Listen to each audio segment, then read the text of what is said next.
నేను రీసెంట్గా యూట్యూబ్లో షార్ట్స్ చూస్తుంటే ఒక షార్ట్ వీడియో చూశాను పీసీఓడి గురించి.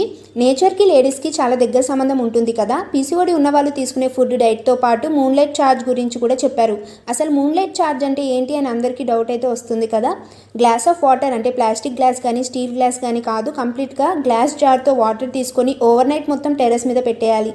టెర్రస్ లేకపోతే అట్లీస్ట్ మనకి మంచిగా మూన్లైట్ ఎక్కడ వస్తుందో అక్కడ పెట్టుకోవాలి.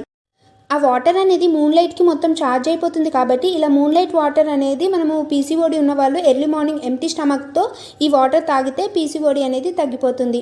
పీసీఓడికి ఈ మూన్లైట్ ఛార్జ్ వాటర్కి సంబంధం ఏంటని డౌట్ రావచ్చు. ఎందుకంటే మనకి 28 డేస్ ఎలానో మూన్కి కూడా సేమ్ అంతే 28 డేస్ ఉంటుంది, అంటే అమావాస్య పోయి పౌర్ణమి రావడానికి. సో ఈ వాటర్ తీసుకోవడం వల్ల పీసీఓడి అయితే చాలా అంటే చాలా క్యూర్ అయిపోతుంది. మనకి సన్లైట్ ఎంత ఇంపార్టెంటో మూన్లైట్ కూడా చాలా ఇంపార్టెంట్. పీసీఓడి ఉన్న వాళ్ళైతే ఒకసారి ఈ మూన్లైట్ ఛార్జ్ వాటర్ అయితే ట్రై చేయండి, చాలా మంచి